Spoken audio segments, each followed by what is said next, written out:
Good evening and welcome to the November 2nd meeting of the Zoning Board of Appeals. Tonight on the agenda we have one continuation, we have 4 new hearings, and we have several items on the open meeting agenda. I'll explain the hearing process first and we'll get right into it. First, all hearings are advertised and held in accordance with the open meeting law. All application files are open to the public for review prior to and after the hearing. I ask that everyone attending this hearing tonight please show respect and courtesy by silencing your cell phones and any other electronic devices. Please listen to the applicants, the witnesses, and the board. Please refrain from private conversations in the hearing room or outside of the hearing room. I also ask that you refrain from making derogatory statements and that you please exit the hearing room quietly. All hearings are recorded and we are being televised tonight on FCTV to ensure a true and accurate record. After the clerk reads the application into the record, she'll also read all referrals and provide information on correspondences received. The zoning administrator will provide any updates and alert the board to any issues to be considered. The applicant or the applicant's agent will then have 15 minutes to briefly summarize their application and state why relief should be granted with this board. The board will then ask questions of the applicant. After that, we'll turn it over to the public and ask if they have any questions for the applicant. We ask that members of the public please come up to the podium to the right, state their name and address for the record, and please direct all questions to us through the board so the applicant can address any issues that you may have. At the close of the hearing, the board will discuss the application, and following board discussion, there's several options for the board to choose, among those being either continuing if we need additional information. We could vote to close the hearing if we've heard all the testimony necessary. We could also take action by voting on the special permit, the variance, or the appeal. We could take the matter under advisement, or we could also request a draft motion from the zoning administrator. And briefly introduce the board before we get going. To my right is Jerry Patamas. He is an associate member of the board. My name is Terrence Hurry. I am the vice chair, but tonight, since Ken's not here, I'll be the acting chair. To my left is Kim Beelan. She is the clerk of the board. To her left is Ed Van Kuren. He is a full member of the board, as well as Paul Murphy. He is also a full member. Robert Dugan, he's an associate member. We also have with us tonight Sri Boudreau, who is the zoning administrator, and Ashley DeMello, who will be the recording secretary tonight. So with that, we'll get to the continuation. All right, so this is application 7017, and we received a request from the applicant to continue the special permit hearing to January 11th, 2018. And I will make a motion to Lee Miltz. continue that. Yes, sorry, Lee Miltz Petroleum. That concerns 40 Davis Straits. Yeah. I second it. Okay, that's a motion. Oh, you just gotta. I think we just need to designate. No. No. Oh, no. You have 4 Because we're sitting continuing. members, Okay. so it'll be a, Disregard me. Sorry. That's a motion made by Kim to continue application 70-17 to January 11th, 2018. Second by Ed. All those in favor? Aye. Aye. and it is for the 4 voting members only, so it'll be a 4-0. Thank you.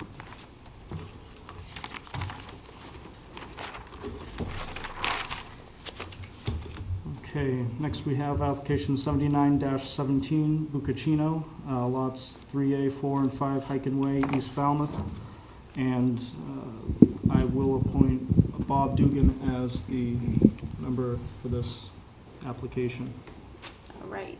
Being all persons deemed affected by the Board of Appeals under Section 11 of Chapter 48 of the Massachusetts General Laws, you are hereby notified that Joseph Buccinio of Mashpee, Massachusetts, filed an appeal with the Falmouth Town Clerk pursuant to General Laws, Chapter 48, Sections 8 and 15, and 240-202 of the Code of Falmouth, appealing the Building Commissioner's determination that the splitting of logs into firewood through operation of a portable woodworking mill on subject properties is not permitted as an accessory use in an agricultural district.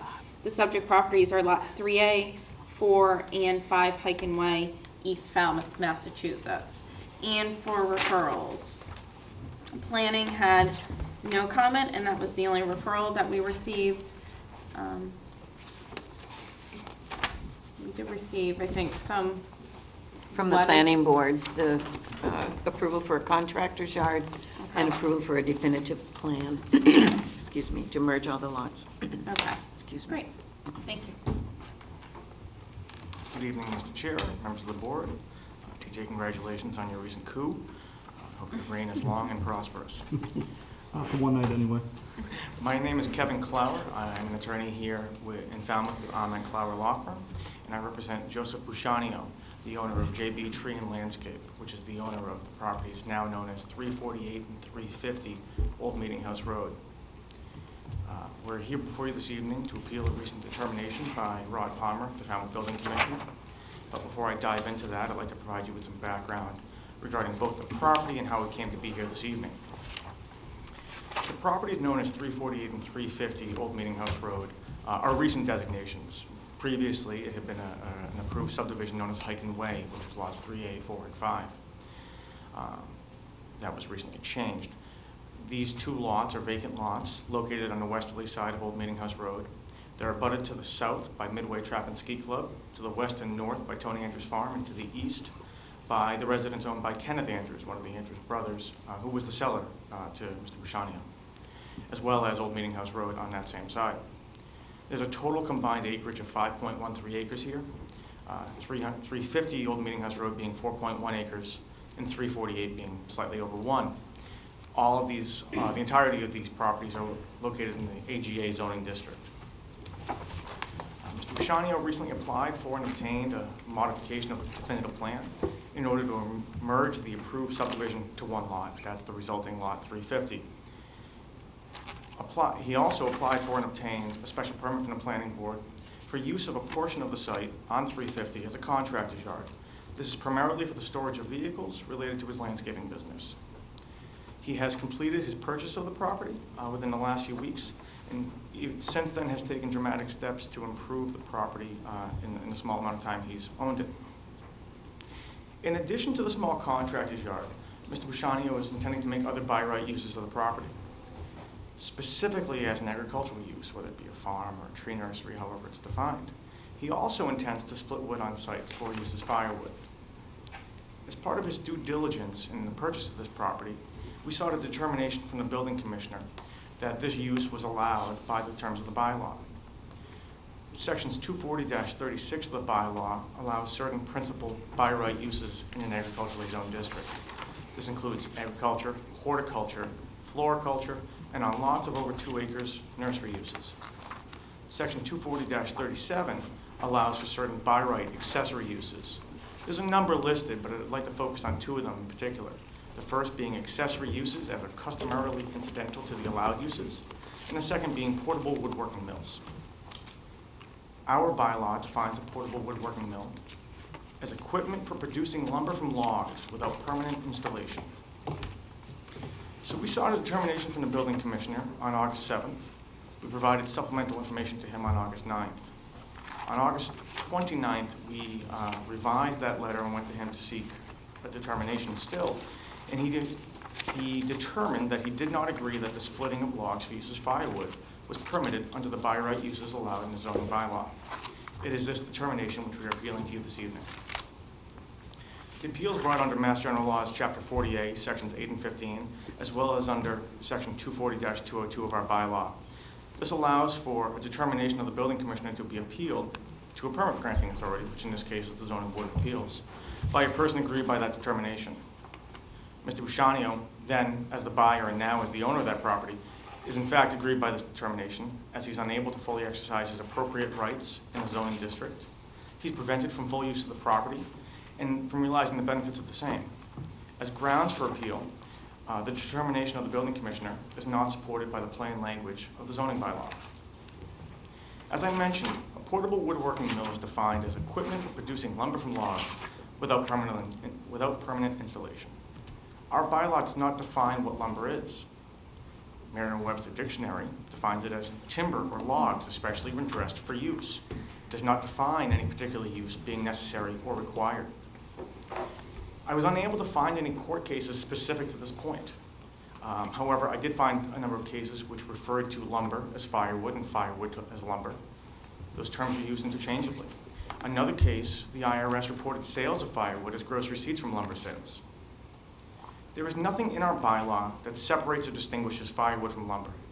The process of deriving firewood from logs and the process of deriving construction lumber from logs are essentially indistinguishable.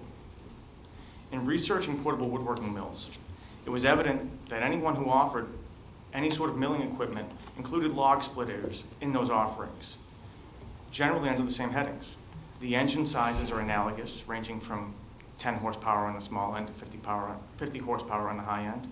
And there's no practical difference in the operation of a sawmill or the operation of a log splitter. Given that the agriculturally zoned districts allows for by right principal uses, again, of agriculture, horticulture, nurseries, and farms, and it allows for accessory uses which are incidental to those uses, as well as portable woodworking mills, I believe it is clear that the proposed use of splitting logs into firewood with portable equipment is in fact an allowed by right use in the agriculturally zoned district. Any contrary interpretation requires the addition of language to the bylaw that simply doesn't exist. Essentially, it would be done to reach a predetermined conclusion. The courts have held, in Fahey v. Rockwell Graphics, that we are not free simply to add language to a statute for the purpose of interpreting the statute according to perceived objectives. For these reasons, I believe that the Building Commissioner's determination should be overturned. The board should hold that the proposed accessory use is within the definition of by right primary and accessory uses in an agriculturally zoned district. I thank you for your time this evening, and I'd be happy to address any questions you might have. Thank you, Attorney Clower. We'll start off the questions with Bob.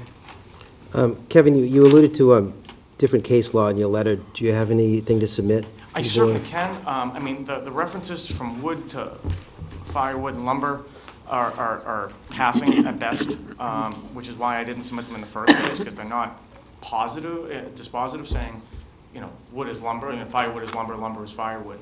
It's just passing references, so I'm happy to submit the cases I do have, but I have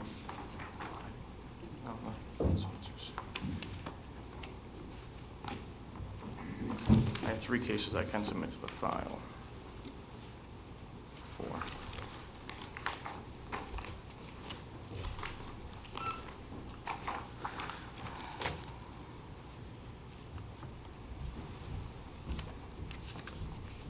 Thanks. You also mentioned that there was no practical difference between a log splitter and a mill, so... A sawmill. A sawmill. So if you looked at those two pieces of machinery, if they were separate, if they weren't on one piece of equipment, what's the difference between the two? I think one is designed to create construction lumber, and the other is designed to create firewood. I mean, I think there might be a difference in the way they appear, but the way they run, the way they operate, I think is essentially the same. That's all I have right now, thanks. I don't have any questions. What's the maximum size of the logs we're talking about? I don't know, and I don't know the maximum size, but I think on some level it doesn't matter the size of the log based on. Well, you can buy a log splitter for $300 that'll split 10-inch logs, and they're It's, electric. I mean, and we're talking plug about a commercial grade log splitter, so. 2-foot diameter.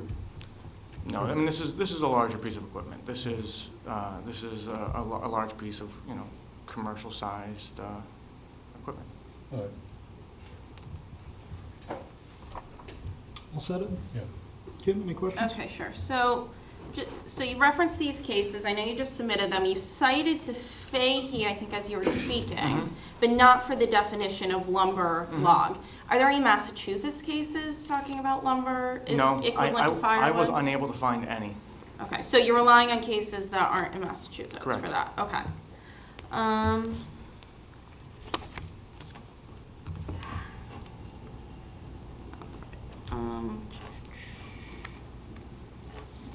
Okay, so, and we're talking about prospective uses, so none of these uses have been undertaken on the property to date? Correct. Okay, and so what is the principal use will be contractor's yard?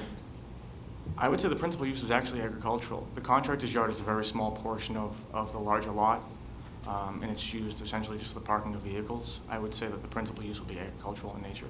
Okay, and then could you just describe that use? There's going to be a tree farm. There's going to be potentially greenhouses, which are by right, allowed as a by right use.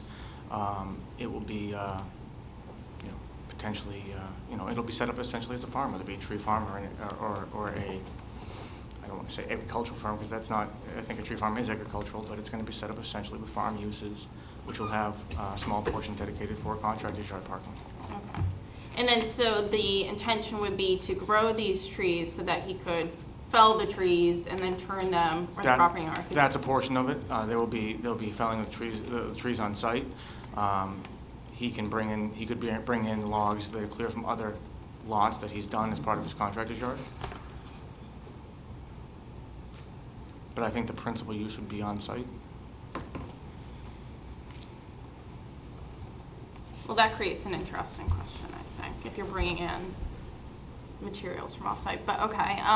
And then you said generally these machines are under the same heading, but are they different, distinct machines? Different machines, yes. Okay.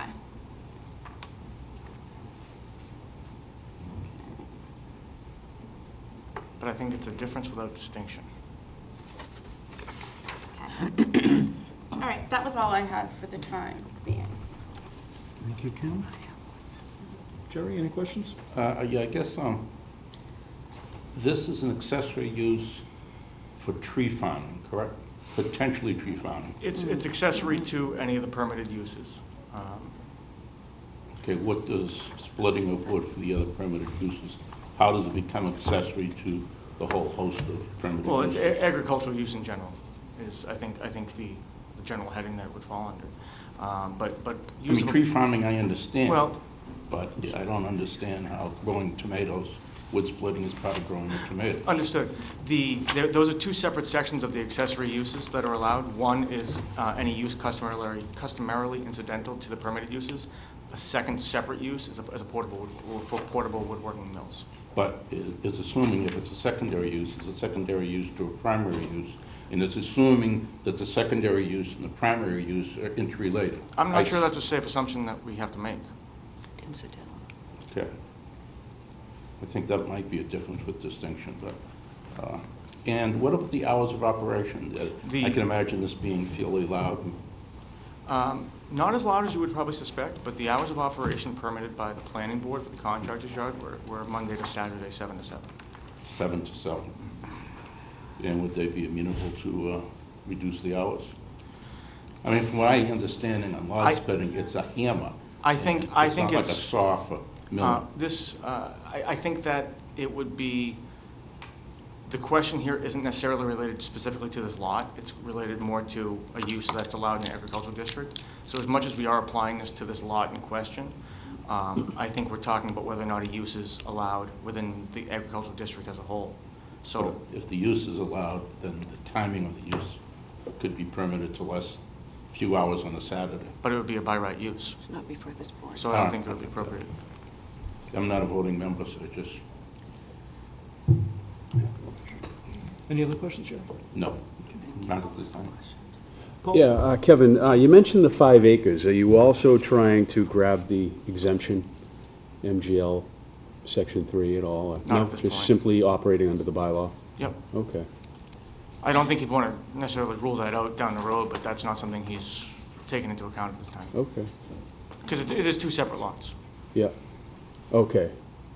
Not in common ownership? both in common ownership, but they're both conforming. Okay, okay. There's no merger issue. Gotcha. So you just said it's two separate lots, so what is happening on the lot where this woodworking mill would be, or would this be ported throughout? I mean, I think it would be primarily on 350, which is the larger lot, which is the 4.1 acre. And that would be, the use would be for the tree farm that you were just describing? I think tree farm would probably extend to both, which is allowable by right. But I think But again, I'm not sure that it makes a difference because we're talking about what would be a by right use. Right, but it's accessory. If it's Sure. an accessory use, it has to be accessory to something. But the intention too would be to clear the lot now using this. The lot is already essentially cleared. Okay. The lot was cleared by the previous owner as part of the development process. It's been maintained largely as open pasture. There were some large dividing areas. I think they're actually noted on this plan. This one doesn't. There's a large barricade of trees here as well as back here currently, but that's about it. Otherwise, it's essentially open. But those do an awful good job of screening the rear of the lot, specifically where the contractor's yard is located, from the view of the street. Okay. A second? Yeah, just one other question, sorry. I'm probably going to keep thinking of some. Can you provide us with some material showing that the cutting of firewood is or milling of firewood or however you want Splitting to talk wood. about is customarily incidental to a tree farm?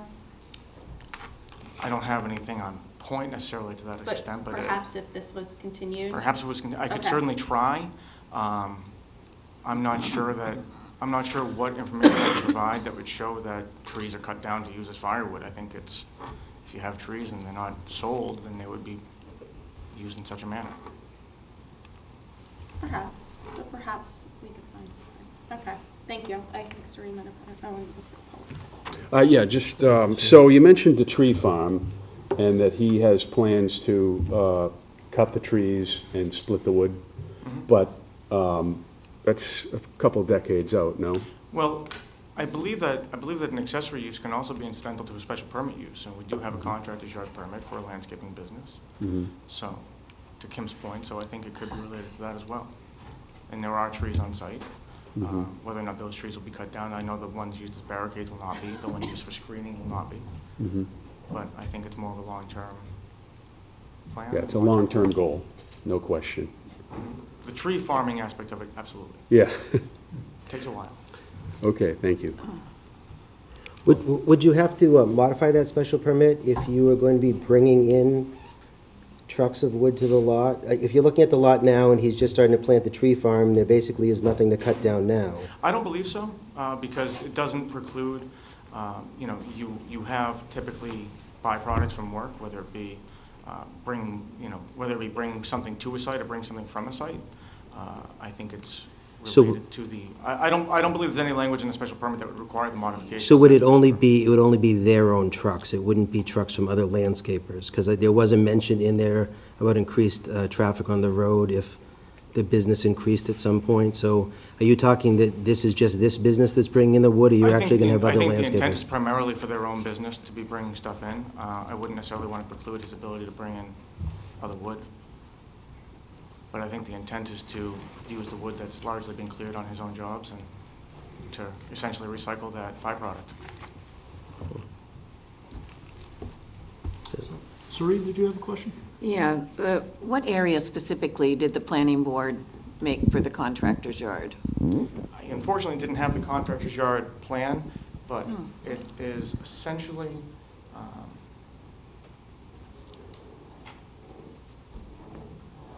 that area there. And that's a 2-acre site? No, the site itself doesn't need to be 2 acres. The lot it's on needs to be at least 3 Right. acres. Right. And that lot is 4.1. But the site, the portion being used as a contractor's yard is not required to be 3 acres Okay, itself. where is the actual log splitting or wood milling going to take place? On that contractor's yard or elsewhere? No, it would take place likely back in this area here, which is really screened. But I don't want to get bogged down in the specifics necessarily of this site, because I think it's more of a, I think it's a question that, as much as it relates to this site, I think is also a question that applies to the district as a whole. I realize that. The planning board site plan, or special permit, did it not, Kimberly, do you want to look at the special permit? Because I believe they took out log splitting. No, they took out any by right uses. So the special permit didn't address any of the by right uses. Oh, I So believe I there saw was the there term was log storage of splitting in there. firewood that was removed from the Storage of firewood. Mhm. So If Right. he splits logs, how are you going to store it if it's not Well, allowed? no, they said that storage of firewood is a by right use and therefore not subject to the special permit. Kimberly, can you, Yeah, I'm just trying to locate it. It's on page 2 at the top. I might be looking. I can look at it while you guys Okay. continue. So, but you will be bringing in trees, material to cut logs. Is it going to be sold from the site? Not retail from the site. There'd be no one coming to the site to purchase. It would be delivered.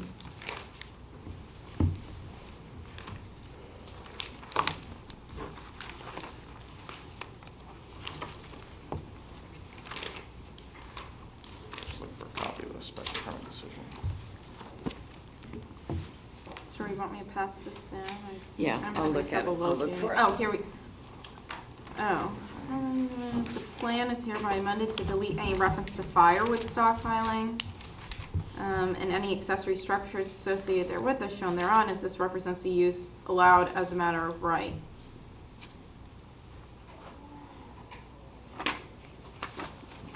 Thank you, Kim. You're welcome. It's condition 2. Condition 2.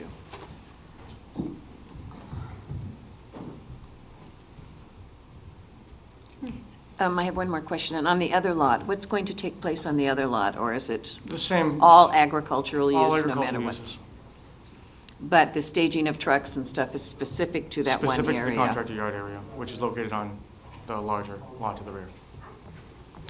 Okay. I think you should probably read Rod Palmer's Oh. opinion into the record. Sure. That we got late today. Attorney Clower does have a copy of it. Okay, so we received correspondence from the Building Commissioner, Rod Palmer, today at 5:08 PM. Dear Mr. Chairman and members of the board, it is my opinion that the splitting of wood for the purpose of burning in either a fireplace or a solid fuel burning appliance is not the intent of the bylaw, specifically section 240-37 and as defined in 240-13. It is my opinion that a portable woodwork mill is machinery or an apparatus specifically designed for the milling, or I think it should say planing of timber to produce planks, rough sawn boards, or dimensional lumber. The product or finished lumber is most often used for buildings, flooring, cabinets, etc. Thank you, Rod Palmer. If I can take a moment to respond to that. The first I had seen of that letter was this evening when I walked in tonight. Luckily, I think I had addressed a lot of those issues that he raised within my presentation, which is to say that our bylaw doesn't define lumber. And to interpret it the way he's interpreting it, I think requires bringing in language that doesn't exist in the bylaw, which isn't permitted. So based on that, and based on the other factors I discussed, I believe that the building commissioner, respectfully, I believe that the building commissioner is incorrect in his interpretation.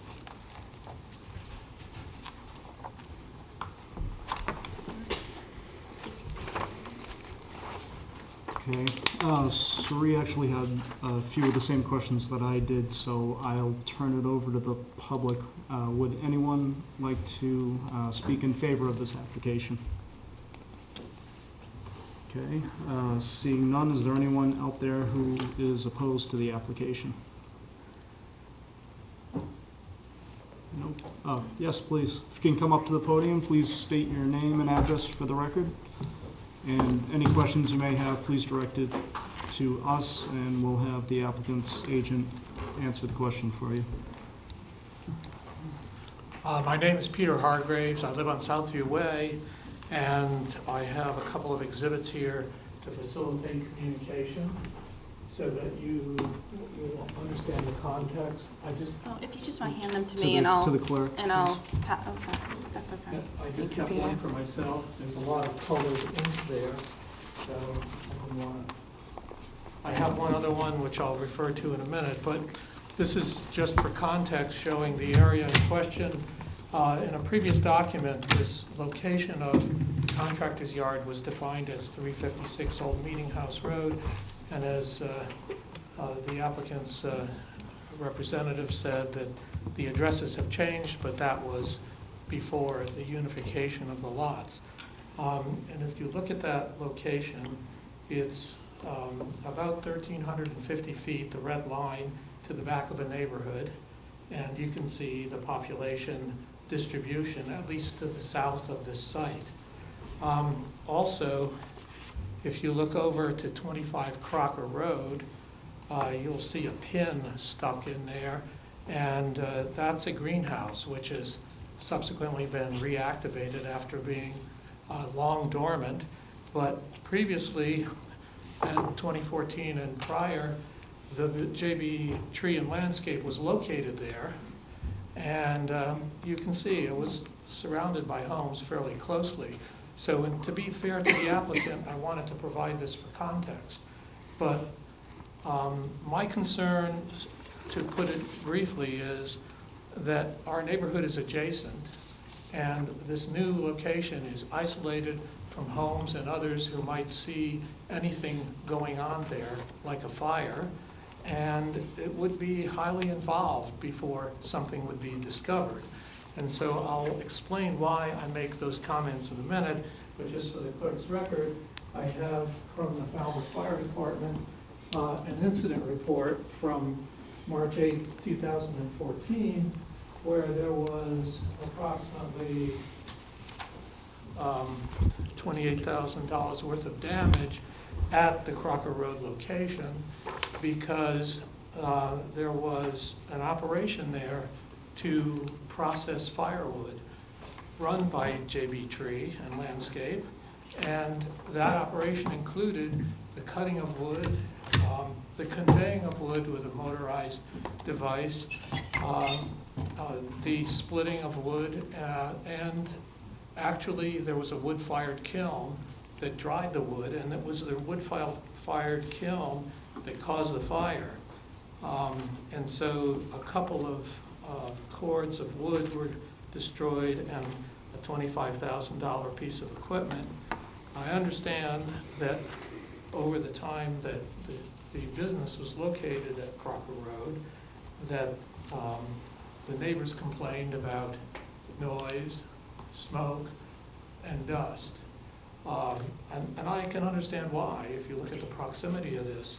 And also, you should know that there was a failed application because the planning board has authority over a special permit for taking a landscaping or a greenhouse area and allowing a contractor's yard.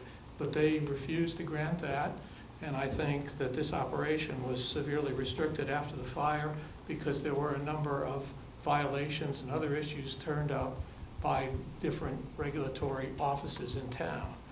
And so my concern in expressing all this is not to undercut the applicant's ability to make a living or prosper in his business. I think the planting of the trees look wonderful. And if you went to the planning board hearing as I did, what you would have heard is that we're just taking the trucks in and out of there in the morning, back in the evening. There's not a lot of traffic. There was no traffic study done, as is the norm for this type of special permit, because the possibility of traffic was minimized in terms of the use of the property was not one that would generate the coming and going of large vehicles. An Old Meeting House is a nice road, but it's not meant for constant heavy vehicular traffic. And so my concern, as the neighbors who showed up at the planning board meeting, was for noise and traffic and the possibility that there would be wood milling. If you heard the way the planning board parsed it, you would hear them, I think what I heard them say was that we're not going to deal with this as part of the special permit because it's not in our jurisdiction. And I think some of the questions here directed really gave light to my concern that this is a foot in the door. Once you say that wood processing is allowed, you have to cut logs before you can split them. And then, of course, you have to convey them, or maybe you have to dry them, I don't know. I was told that a kiln was not part of the plan. But 2 weeks ago, I was at Andrews Farm, and there were bundles of wood with a label that said JB Tree and Landscaping, kiln-dried firewood. I went back today, I was going to take a photo and bring it to you. There are piles of the same wood, but no label on these woods. My concern is, as a few of your questions insinuated, that this is the foot in the door to a commercial operation of firewood production in an area that's fairly isolated, and depending on what is practiced back there, could actually be dangerous to the residents and the people who live in the area, and also violate some of the assumptions that were made when the special permit was granted to this as a contractor's yard. So my request to you is that you specifically define what will be allowed, if anything, because in informal conversations with others, I have heard them say that ambiguity goes to the applicant. And I would ask you for no ambiguity and specificity about what is allowed, if anything will be allowed. And I just give you this information as additional facts, which I didn't sense were in evidence here for your discussion. Thank you. Thank you. Mr. Chairman, Yes. just to clarify the comments that Peter just made, this is an appeal. The only thing that this board can do is either uphold or overturn the building commissioner. You cannot make conditions on an appeal. So this is not a special permit application. This is an appeal of the building commissioner.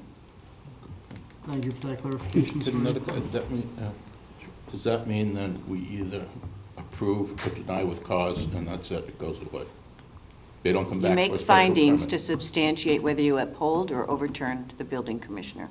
Okay, but if we overturned it, would a special permit have to come back here? No. Okay, so in overturn, they can go ahead and do what they plan. That's up to the building commissioner. No, I just trying basically. to understand the nuances, if Yeah, any. all this before this board is the appeal. You either uphold or Good point. overturn and make findings to substantiate either way you go. Good point. No Thank you. conditions. Any other members of the public wish to ask any questions for the applicant? Okay, seeing none. Would you? Sure. Just to respond to Mr. Hargrave's concerns, we're not seeking permission to kiln wood. That's not before you this evening. We're not seeking permission to do anything of that nature. His reference to a failed application was a reference to a failed application at 25 Crocus Road, not this site. And it's worth pointing out that there were many contractors that were located on that site. It wasn't just Mr. Bushania. Other than that, I think that what Cerie's comments were to the point, which is that that's not what we're seeking today. We're not seeking a special permit. We're seeking determination as to whether or not Mr. Palmer was correct in holding that this was not an allowed use, or whether it is in fact an allowed use as we posited. Given the fact that this is an appeal of this nature, before you close the hearing, I would ask if there's any way you could have your conversation prior to closing it. Just that way, if we need to take any further action, we can do so. Okay. I think we can turn it to board discussion now. I just have one more question. In your letter, so you define the Merriam-Webster dictionary definition, but it goes on to say dressed for use. So what's the definition of logs dressed for use? There's no specific use required or defined. I looked for logs dressed for use. I looked for dressed for use. It wouldn't have to do you might with- imagine has a lot of definitions, but none referring to logs. It wouldn't refer to planing versus, It made no distinction or difference.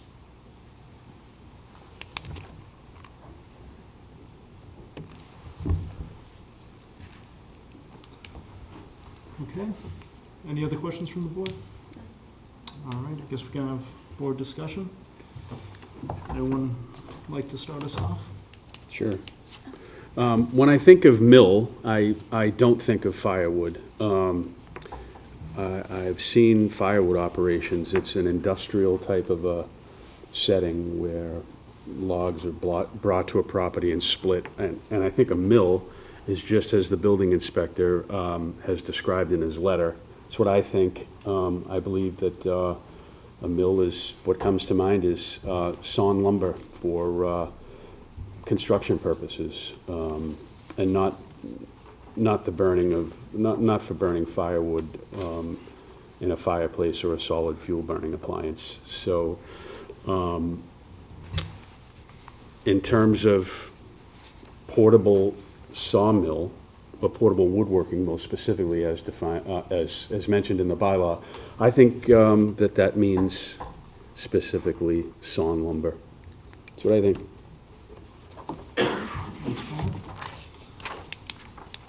Anyone else? Yeah, so I have, I guess, some comments and some thoughts as to this inquiry. I don't think that we have enough information, or in my opinion, I don't have enough information. I'll jump off from what Paul said. I mean, there is a definition for woodwork mill portable, equipment for producing lumber from logs. So lumber is distinct from logs because it's a byproduct of logs.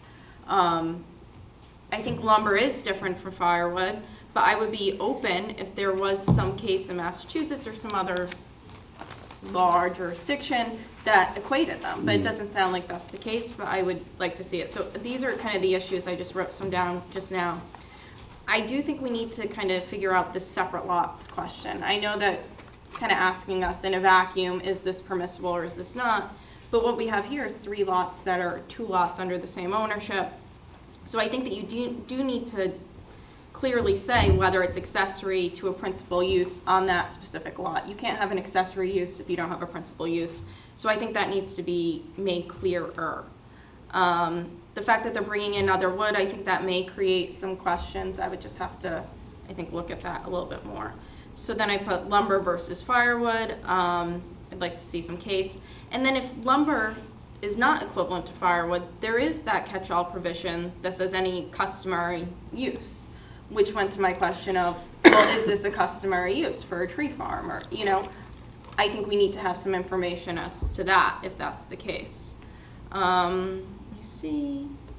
I think that was really all I had on that. And I think Attorney Clower made the point that, well, the building commissioner is relying on, you know, he's adding words to the definition. But I think, you know, I mean, if you know what lumber is and you know what firewood is, we think, or some, I know lumber is not the same as a processed tile or something like that. So I think in describing what lumber is, I think it's reasonable to describe it. But the word used is lumber. It's not wood. It's not logs. Right. It's lumber. So I think in order to prevail or to on the appeal, I would just need to see something that said definitively it's reasonable for this board to conclude that this language, what town meeting meant, was the same thing as firewood. That's a good point. If you were on site somewhere and somebody said, well, look at that pile of lumber over there, you wouldn't be looking for logs. Right. If somebody said, look at that pile of logs, you would immediately know what they were talking about. So that's a good point. And I tend to agree with Kim. I think the issue with the separate lots and case law regarding the principal use versus the accessory use needs to be nailed down in terms of us, or at least me, coming up with whether the building commissioner's appeal should be upheld or not. I think we need additional case law if he has it too. I mean, if I was just looking right now between a splitter and a mill, I'd be under the same interpretation. The mill is for planed wood for construction versus a splitter. I mean, I've been around splitters, I've been around mills. You can have a portable mill that has a splitter on it, but I think that's an accessory use to the mill equipment. It's just an accessory you can have. And the same thing, I have some concerns regarding if you were doing it just as the site as the tree farm. Can understand if you're growing the trees for the firewood, but again, like Paul said, that's decades out. I mean, they're what, maybe 3-4 feet high now. So most of this is going to be bringing onto site. I think if you're bringing onto site, Then that almost becomes a principal use. Absolutely. yeah. It's not accessory anymore. Are we suggestion, a continuation would be in the best interest of the applicant? Yes. Also, I'll go I ahead and think answer that one, Judge. also, I think we should have some feel for the scope of the size of the equipment that we're talking about using. You know, we're talking 3 horsepower, or 50 horsepower, or just to get a feel for the scope.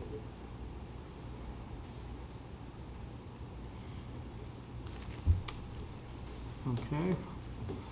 So it looks like we are going to a continuation here, now that everyone has chimed in. Yes.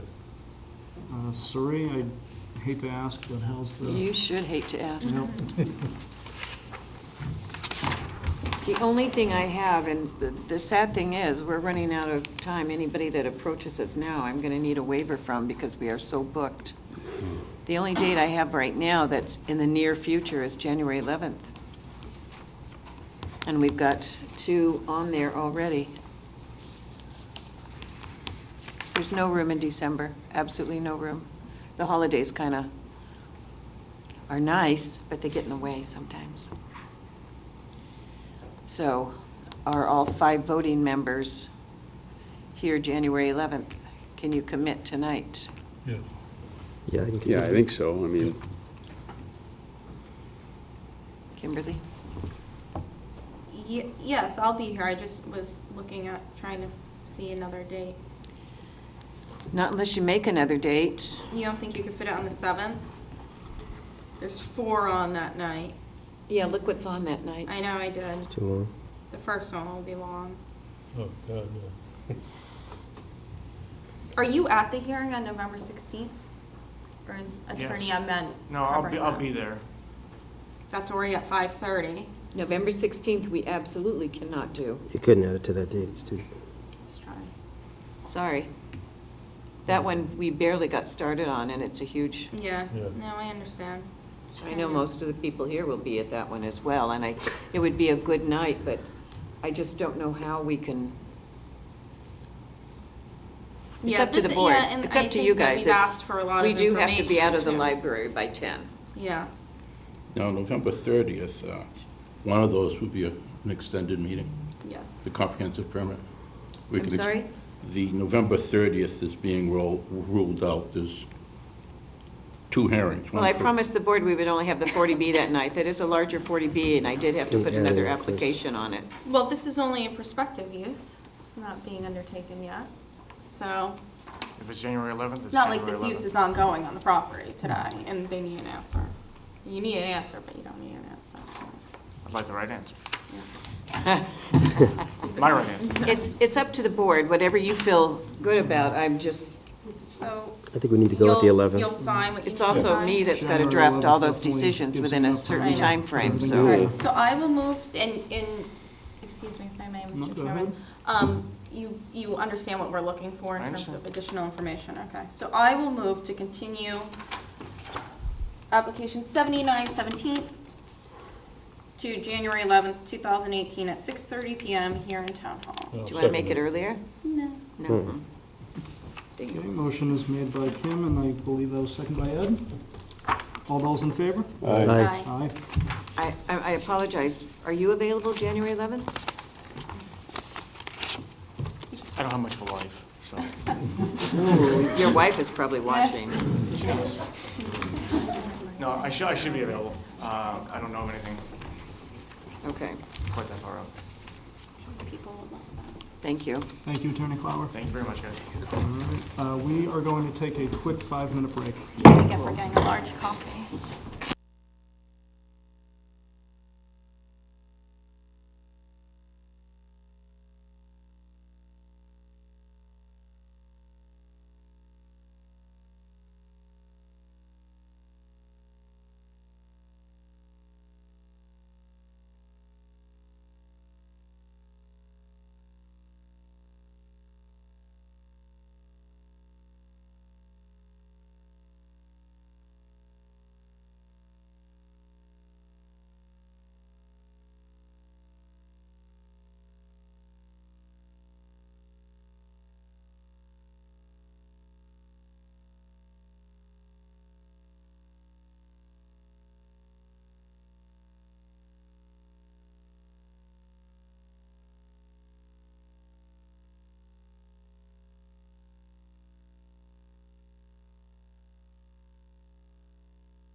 Okay, we are back. Thank you for waiting. Next up is application 80-17 Kirkfoot, 49 Ransom Road, Falmouth. And the associate member that will be sitting on this will be Jerry. Okay. Being all persons deemed affected by the Board of Appeals under Section 11 of Chapter 48 of the Massachusetts General Laws, you are hereby notified that William B. and Patricia H. Kerfoot of Falmouth, Massachusetts, applied to the Zoning Board of Appeals for a special permit pursuant to Section 240-3C of the Code of Falmouth to demolish the existing garage and deck and construct an addition, creating habitable space within the pre-existing non-conforming single-family dwelling on subject property known as 49 Ransom Road, Falmouth. And for referrals. From engineering, it was the standard comment. Does say we recommend adding dry wells, rain garden, or other stormwater measure for the roof. Fire department had no comment. Assessors, no say includes lots C and D. Concom, outside jurisdiction, but keep runoff stormwater on property. Pitch in road leads to Oyster Pond. Planning had no comment. And there is an email And there is an email. from Mrs. Kerfoot regarding referrals. Yes, I'll just read it if you don't mind. Both referrals received by the ZBA regarding our application are concerned with potential runoff. Our home, built in 1924, currently has dry wells and appropriate grading to prevent that from happening. That will continue. Good evening. My name is Pat Kerfoot, and we are here seeking a special permit because we intrude on the 25-foot front yard setback by about a foot with the entrance to the house. And what we want to do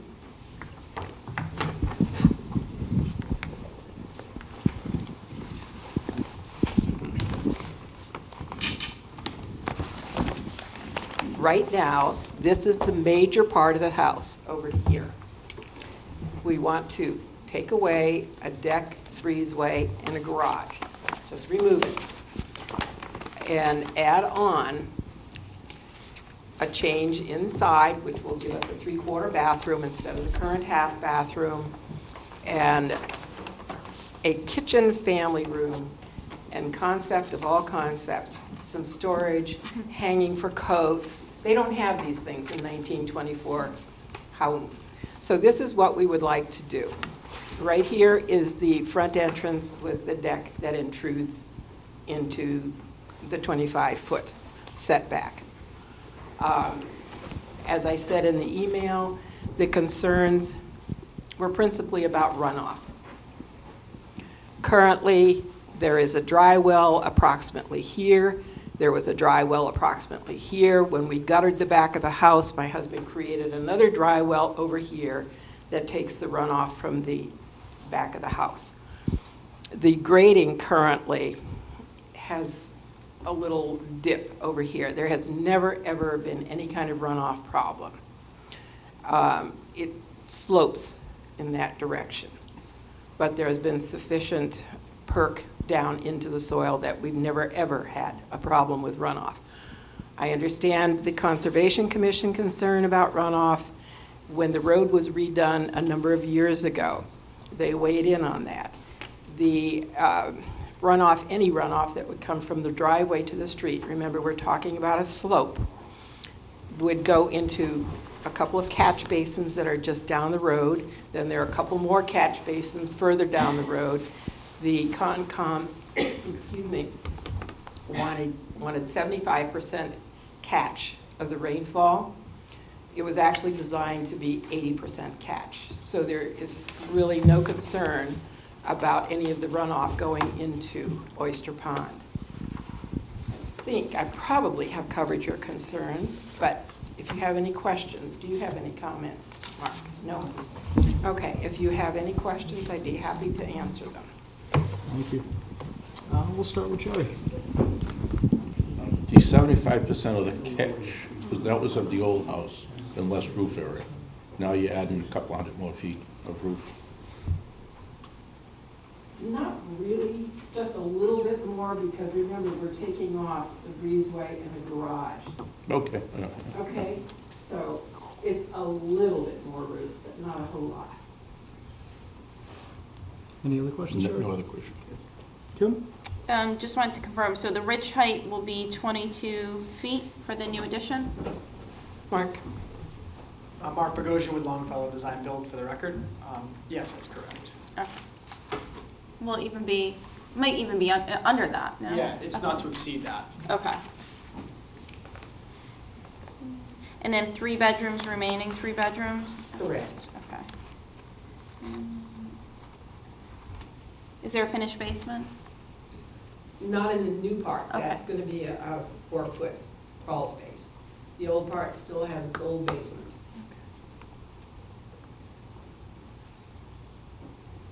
I think that, and you said the only nonconformity is that front yard setback, and this new addition will be stepped in from that. Correct. Yeah. The nonconformity is pre-existing. Okay. Thank you, that's all I have. No questions. No questions. No questions. Anything, Suri? No. All my questions were addressed. We'll turn it to the public. Would anyone like to speak in favor of the application? All right, anyone would like to speak being opposed to the project? Seeing none, what would the board like to do?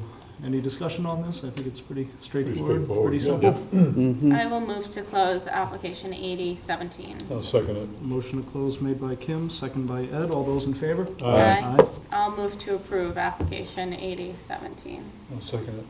All right, so I didn't write down findings and conditions, but finding the pre-existing non-conforming, there's only one non-conforming, it's the front yard setback, and there's no change to that. The addition will be set back from that. And, yeah, I mean, minimal increase of lot coverage because they're removing, existing garage and breezeway, so it's only increasing from 7.2 to 9%, which is still well under the 20% that they can have as of right. The ridge height, I mean, the new addition will be less than the existing ridge, but not to exceed it at a height of 22 feet. 3 bedrooms, remaining 3 bedrooms, 4-foot crawl space under the new addition. They have existing dry wells? Yeah, so I was just gonna say that testimony was that there's been no runoff problems on the site, and I think it would be appropriate that given the minimal increase in lot coverage that I don't think that we need to require any, but Yeah. obviously. Testimony was that she reviewed the Yes. existing dry wells and The catch function. basins and and catch roadway. basins, Yep, and indicated that, Capture was 82%. No, the design. no, It's close. Oh, I'm sorry. Okay. but that's, yeah, I mean, you can just say. What was that? 24216? Not more detrimental, you've Yeah. got to get that in Oh, there. because 24216, not, Enhance the utilization. yep. I was just about to say that one. Ooh, sorry. Yeah, that's I should wait till the board gets started. We're on the same No, you're wavelength. doing trying to It's rush okay. Right. Okay, conditions, Per plans, 3 bedrooms. 3 bedrooms. Okay, that was a motion to approve application 80-17 by Kim, second by Ed. All those in favor? Aye. Aye, unanimous. Thank you. Thank Good night. you. You too. Thank you.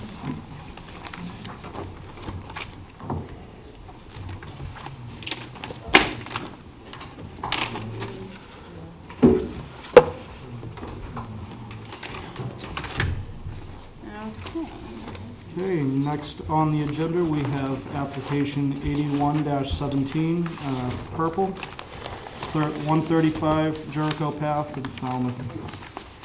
Being all persons deemed affected by the Board of Appeals under Section 11 of Chapter 48 of the Massachusetts General Laws, you are hereby notified that Betsy Purple, applicant applied to the zoning board of appeals for a special permit pursuant to section 240-3C of the Code of Falmouth to construct a deck in addition, creating habitable space within the pre-existing non-conforming single-family dwelling on subject property known as 135 Jericho Path, Falmouth, Massachusetts. And for referrals, Concom within flood zone A needs to file administrative review, contains stormwater on property with gutters to dry wells, no driveway drainage to Jericho Path. Fire department had no comment. Assessors includes lots 2 and 3. Planning had no comment, and then received RDA from Concom. Okay, and I just want to add that Bob will be the associate member sitting on this application. Thank you. Awesome. Yeah. Okay. Excuse me. Good evening. My name is Peter Verpal, and I'm here with my wife Betsy. And we're asking the board to grant us a special permit to add a bedroom and a master bathroom and a deck to our house at 135 Jericho Path. When we purchased the property 25 years ago, all of the bedrooms and the master bathroom was upstairs and is upstairs. We didn't think that was an issue 25 years ago. We do now, in so much as we don't want to fall down the stairs. The pre-existing conformity of the property is the 25-foot setback is violated because we're 23 feet from the front, and we're 0.6 a foot from the southeast corner of the property, the house. Our addition, proposed addition, is on the other side of the lot from where the 0.6 foot nonconformity is. We also show on the plan a ramp.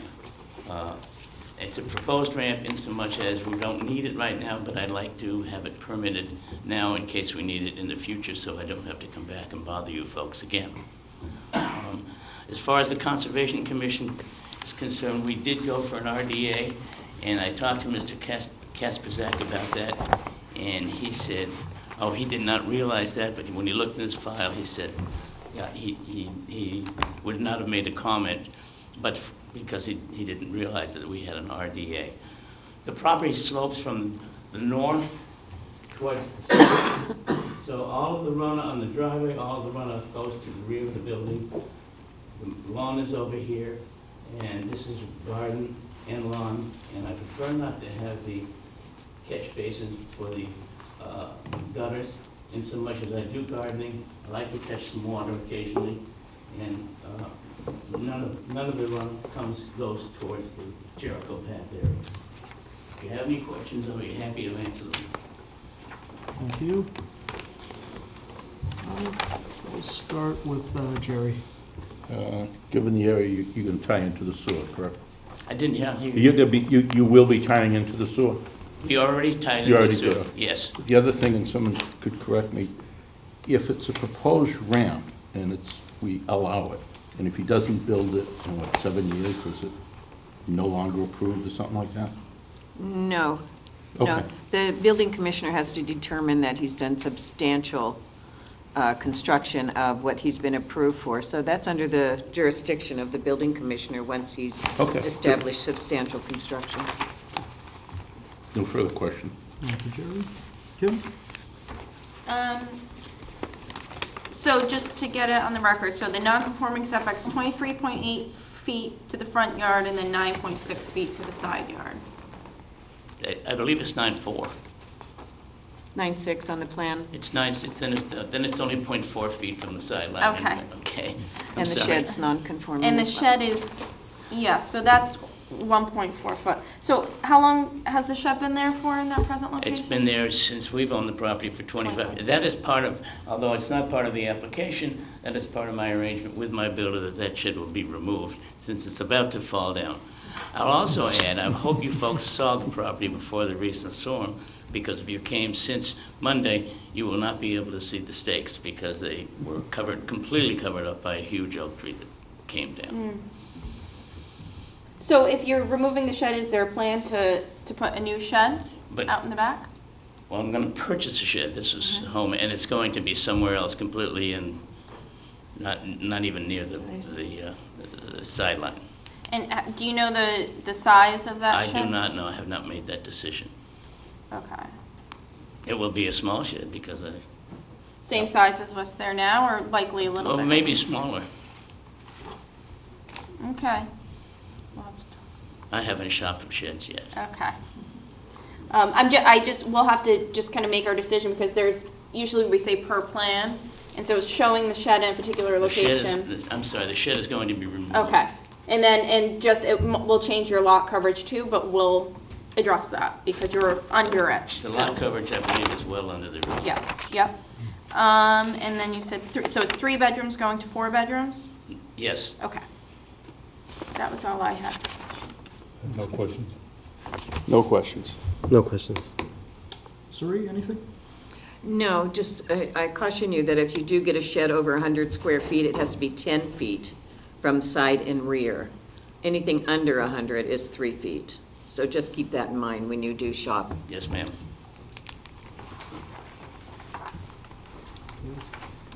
I drove by trying to do my site visit today, and I did see The tree is damage. down today. It came Right. down, actually came down yesterday. You noticed, then you saw the stakes, because I repositioned them in the holes that they were different. Exactly, so I hope your property... Did you notice that the drainage goes away from the north to the south? I did, yes.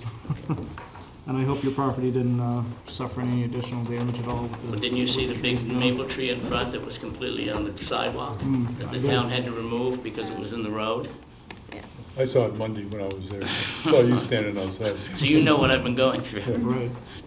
I also drove by on Monday, and, well, that's a story for another time, but conditions were pretty bad out there then. All right. I just have one more question. So under the new addition, it's just crawl space? Yes. Not a basement, okay. Okay. I'm all set. Okay. Does anyone in the public wish to speak in favor of the application? Okay, is anyone out there opposed? All right, seeing none. I will move to close application 8117. Second, Okay, motion by Kim, second by Ed. All those in favor? Aye. Aye. What would the board like to do? I will move to approve application 8117. Yeah, second. All right, so findings and conditions, because I always forget we'll start with not substantially more detrimental. 24216, increased utilization of the home for the applicant. The front yard setbacks, so there's 2 nonconformities, the 23.8 front yard and the 9.6 foot side yard, and the addition proposed will not impact those. Will be set back away from both of those nonconformities. It's 3 bedrooms, increasing to 4 bedrooms, but testimony that they have tied into the sewer. The shed is currently only 1.4 feet, is that what it is, or 1 foot 4, what is it? 1 foot, it says 1.4 foot from the side yard, but testimony that that will be removed, and applicant intends to purchase a new shed. And maybe we put justifying that you did advise at the hearing that if it's over 100 feet, or excuse me, over 100 square feet, that it should be 10 feet as the side yard setback, and otherwise 3 feet. And also testimony that the property slopes from the front yard to the rear yard. Slopes north to south. Yeah, to address any drainage concerns, slopes away from Jericho Path, and that there is a crawl space under the new addition.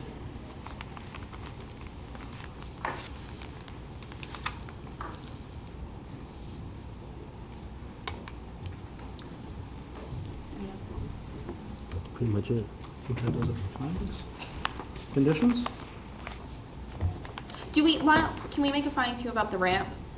Just to say that the applicant doesn't Well, intend to. normally you do, no, because Yeah. that's the building commissioner's jurisdiction. If if the building commissioner deems that he started I substantially. know, but you don't wanna, okay. But what is your, Well, I was just gonna say that the applicant intends, is seeking approval now, but doesn't necessarily intend to construct the ramp. Fine, yeah, okay. But that way, I don't know, if the building commissioner looked at it in 5 years and said, oh, that was the intent, they approved this. I know, he'd look at the it's up plans him. to see that All right. that was the intent, that it was there. Then we don't have to, It does say future ramp on it. oh, it does, okay. Then we don't have to disregard. And conditions per plans. plans. 4 bedrooms. 4 bedrooms. What about dry wells? You're okay with the dry wells, not one at the back where the new? Oh, yeah, maybe that there's kind of their lot coverage is increasing. It's kind of the same as the last application where it's over an existing Right. structure. I'm looking at the wrong one. It's a moderate change. I mean, how's everybody else? Well, they're adding a It's just a deck. moderate change, it's nothing. Yeah, Hmm? I think it's okay to know. Okay. Then that's it, Do we right? want to make I guess we don't need to make a condition about the shed. It's just going to be different than the plan. Yeah, the finding technically. is, and his lot coverage is fine. Yes, yeah. So Okay. I wouldn't condition that. Great. Okay. That motion was to approve application 8117 made by Kim, second by Ed. All those in favor? Aye. Aye. Aye. Unanimous. Thank you. Welcome. We can collect work with it tonight. Yeah. Alright. That brings us to application 82-17. Do you want to Are they here? quiet them, They're please? extending. Oh, they are? To the town meeting. Oh. Oh, All right, application 82-17, Lawrence Lynch, 0 Blacksmith Shop Road in Hatchville. so should I open it tonight? Yes. Oh, you have to open Okay. it. Being all persons deemed affected by the Board of Appeals under Section 11 of Chapter 48 of the Massachusetts General Laws, you are hereby notified that Lawrence Lynch Realty Corp. of Falmouth, Massachusetts, filed an appeal with the Falmouth Town Clerk pursuant to Massachusetts General Laws, Chapter 48, Sections 8 and 15, and 240-202 of the Code of Falmouth, appealing the building commissioner's determination that the subject property may not be used as the site for a solar photovoltaic array as a matter of right on subject property known as 0 Blacksmith Shop Road, Hatchville, Massachusetts. For referrals, No, you don't do referrals yet. I will not do referrals yet, but we opened it and we'll make a note that we did not do referrals. We did receive a letter from Attorney Edward Kirk on behalf of the applicant, respectfully requesting that the above hearing be continued to Thursday, December 14th, 2017. And I will move to continue this hearing Second. to December 14th, 2017 at 6:30 here in Town Hall. Okay, motion was made by Kim. Is there a second? Second. Second by Ed. Excuse me. If it's It doesn't open. matter. Go ahead. I apologize. Never mind. Okay. To continue the hearing to December 14th, 2017, 6:30 here at Town Hall. All those in favor? Aye. Okay, can we continue? All right. Sorry. You need to do the roll call to open the open meeting and go into executive. Okay, so we are moving on to our open meeting agenda. First, on the agenda, we have to enter into emergency executive session pursuant to Chapter 38, Sections 21(1)(3) of the Open Meeting Law to discuss the motion to intervene regarding the Town of Falmouth, the Town of Falmouth Zoning Board of Appeals et al. Relative to Win 1 and Win 2. So you want to do a roll call? You have to do a roll call vote, individuals. Aye. You have Or to you state state your name. Oh. Aye, Jerry Patamas. Terrence Hurry, aye. Kimberly Beelen, aye. Ed Van Kuren, aye. Paul Murphy, aye. Robert Dugan, aye.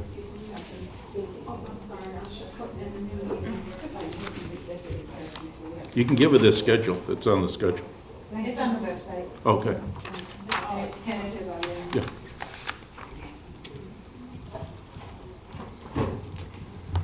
Did you vote vote to reconvene into an open meeting?